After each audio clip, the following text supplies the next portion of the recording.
भगवान शिव कह रहे हैं केचिद वदंति तस्यांशम ब्रह्म चिद्रूप मद्वयम। उपनिषद में जिस ब्रह्म तत्व का वर्णन है वो इन बिहारी जी के एक अंश से है। तद दशांशम महाविष्णु प्रवदंति मनीषिणः।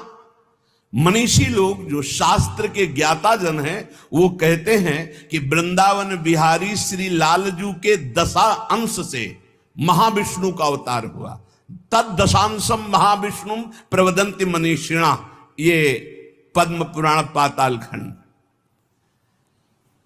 और सनकादि योगीश्वर अपने हृदय में जिन भगवान श्री हरि का चिंतन करते हैं वो भी ये जो गर्दन टेढ़ी किए हुए अधरों पर बंसी विराजमान किए हुए ललित त्रिभंगी अनंत कामदेवों को भी मूर्छित करने की सामर्थ्य रखने वाले वृंदावन बिहारी जी जो तिरछी चितवन से मंद मुस्कान के द्वारा करोड़ों कामदेवों की सुंदरता को ह्रास उपहास लघु कर रहे हैं, ये जो अपने अधरों में बंसी की ध्वनि कर रहे हैं, जो मुरली की ध्वनि से हमारे हृदय को प्रेमानंद में डुबो रहे हैं, त्रिभुवन को विमोहित कर रहे हैं, इनकी महिमा अगाध और अपार है। हे पार्वती जी, ऐसा भगवान शंकर। हे देवी,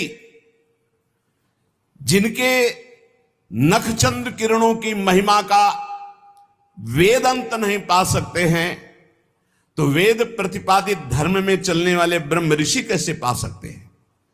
उन्हीं भगवान श्री कृष्ण के संबंध में कुछ और बता रहा हूं, तुम सुनो और सुनकर मुदित आनंदित हो। ये त्रिगुण माया से रचा हुआ अनंत ब्रह्मांड है उन्हीं श्री कृष्ण के द्वारा।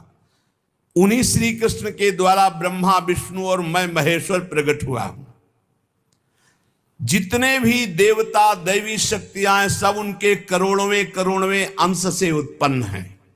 सृष्टि स्थिति और संहार की शक्ति युक्त से ब्रह्मादि देवता ये सब उन्हीं महान बिहारी जी के वैभव हैं, प्रभु के वैभव हैं, श्री कृष्ण के। श्री कृष्ण रूप का जो करोड़वां अंश है, उसका जो करोड़वां अंश है, उससे कामदेव उत्पन्न हुआ जो पूरी सृष्टि को नचाए दे रहा है।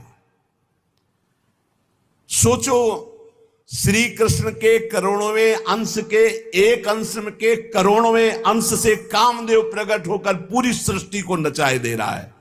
वो श्री कृष्ण कितने सुंदर हैं। वो ब्रह्मांड में स्थित होते हुए किसको नहीं मोहित कर सकते। ऐसे श्री कृष्ण के श्री विग्रह की शोभामयी जो कांति है, उसके करोड़वें करोड़वें अंश से यह चंद्रमा और सूर्य का प्रकाश होता है। ऐसे तो तेजोमय हैं वो, ऐसे सुंदर है कि करोड़वें अंश के एक अंश से करोड़वें अंश में कामदेव का प्रादुर्भाव हुआ। श्री कृष्ण के प्रकाश के करोड़वें अंश से एक सूर्य, ऐसे परमानंद में रसामृत परिपूर्ण सी वृंदावन बिहारी की महिमा का कौन पार पा सकता है। हे देवी, परम आनंद, परम चैतन्यता, विश्व ज्योति, ब्रह्मबोध, ये सब इन्हीं से प्राप्त होता है, इन्हीं से प्राप्त होता है। इनके श्री चरण कमल युगल नख रूपी चंद्रकांति मणि से निकलने वाली जो प्रभा, उसी तेजो ज्योति में पूर्ण ब्रह्म में लीन बताया गया है। और ऐसे विश्व को मोहित करने वाले मदन मोहन, जिनके करोड़वें करोड़वें अंश में सब सूर्य चंद्र काम आदि देवी शक्तियां, इनको श्री राधा जी अपने अधीन किए हैं, इसलिए इनकी प्राण वल्लभा है। यही श्री कृष्ण में शक्ति संचार करके आद्या शक्ति मूल प्रकृति होकर अनंत ब्रह्मांडों का क्षण मात्र में सृजन कर देती है। देवी, जैसे उनके अंश से मैं हूं, ऐसे श्री राधा के करोड़वें करोड़वें अंश से आप सब शक्तियों का, देवियों का प्रादुर्भाव हुआ। इसलिए सर्वोपरि राधा पद रज स्पर्श, महादेव जी, सर्वोपरि राधा पद रज स्पर्श, ऐसे स्पर्श से ऐसे महामाधुर्य सिंधु श्री कृष्ण का रसास्वादन होता है। भगवत स्वरूपा श्री राधा जी की महिमा और उनके स्वरूप को कौन वर्णन कर सकता है, जब वेद ही श्री कृष्ण के लिए नेति नेति वर्णन करते हैं। ऊर्ध्वरेता परम बाल ब्रह्मचारी सनकादि ऋषियों ने भगवान ब्रह्मा जी की ब्रह्म सभा में पूजा करके कहा कि हे देव, मेरे हृदय में परम देवता की जानने की इच्छा है। पर देवता जिससे सब शक्तियों का प्रादुर्भाव होता है, सृष्टि का हेतु भूता जितना भी सामर्थ्य शक्तियां हैं, ये सब कहां से प्रकट होती? कौन है इनका प्रकट करने वाला? श्री उपनिषदों में राधिकोपनिषद।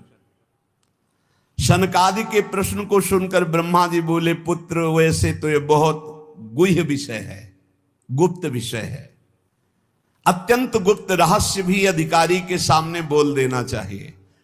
और तुम अधिकारी हो, क्योंकि निष्काम निर्विकार सच्चिदानंद स्थिति में हर समय स्थित रहते हो।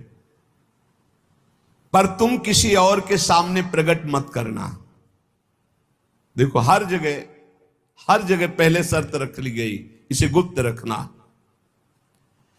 जो हृदय संशय शून्य, रसग्राही, गुरु भक्त, शास्त्र के अनुसार चलने वाला, निष्पाप, उस अधिकारी को परम देव श्री कृष्ण का यश सुनाना। ऐश्वर्य, यश, श्री, धर्म, ज्ञान और वैराग्य, इन 6 ऐश्वर्यों से परिपूर्ण भगवान श्री कृष्ण की महिमा सुनाना। जो उस महिमा में रत है, फिर उसको गोप गोपियों का महारस सुनाना, ब्रज रज। जो उस रस में अभिषिक्त हो जाए, तब वृंदावनेश्वरी का रस, समझ रहे? तब वृंदावनेश्वरी का रस। अखिल ब्रह्मांडों के अधिपति, जिन्हें नारायण कहा गया है, ये हमारे प्रभु वृंदावनाधीश्वर के एक अंश से हैं। वे प्रकृति से भी प्राचीन और नित्य नवीन हैं। उनके आह्लाद का नाम है राधा। संधिनी, ज्ञान, इच्छा, क्रिया, ये बहुत सी शक्तियां हैं। ये आह्लाद अंतरंग भूता श्री राधा रूप में विराजमान है। श्री कृष्ण के द्वारा इनकी आराधना होती, इन्हें इसलिए इन्हें श्री राधा कहते हैं।